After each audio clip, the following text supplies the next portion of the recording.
नमस्ते दीदी भैया, देखिए हमारे यूट्यूब चैनल पे जा रहा है बहुत प्यारा चुटकुला नाच गीत। आप लोग देखिएगा, लाइव शेयर सब्सक्राइब करिएगा। फुल आवाज में देखिए क्योंकि बहुत प्यारा चुटकुला नाच गीत लेकर आए हैं। सबका पिया वही है,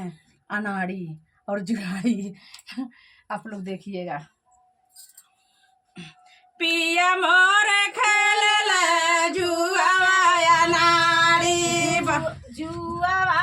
खेलला वाला मुआ मोरे अनाड़ी, जुआवा खेलला वाला मुआ मोरे अनाड़ी, जुआवा खेलला वाला मुआ मोरे अनाड़ी, वाला मुआ मोरे अनाड़ी, वाला मुआ मोरे अनाड़ी, जुआवा खेलला वाला मुआ मोरे अनाड़ी, जुआवा खेलला वाला मुआ मोरे अनाड़ी, जुआवा खेलला वाला मुआ मोरे अनाड़ी, जुआवा खेलला वाला मुआ मोरे अनाड़ी, पहिले जुआवा खेलला वाला मुआ अनाड़ी, पहिले जुआवा खेलला वाला मुआ मोरे अनाड़ी, पहिले जुआवा खेलला वाला मुआ अनाड़ी, पहिले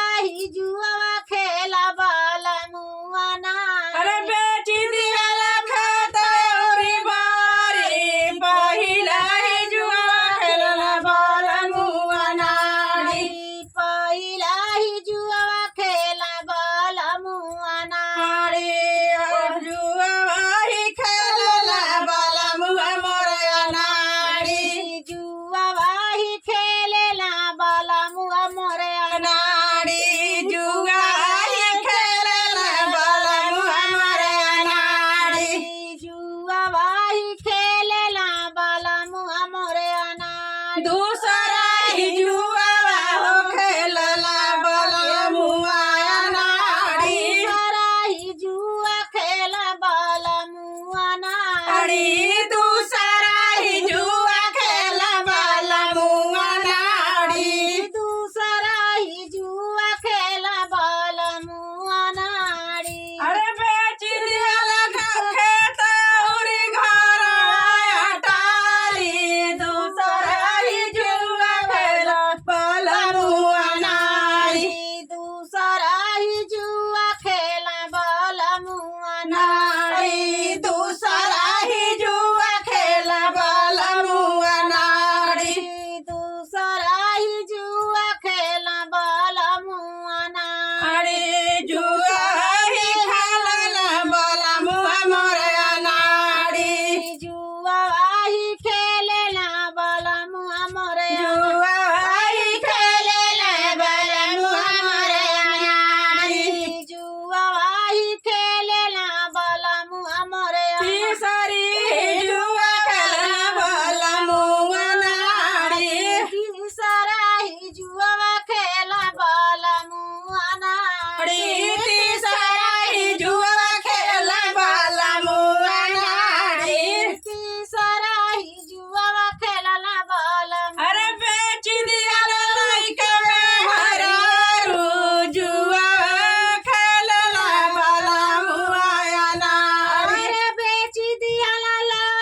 नाड़ी जुआ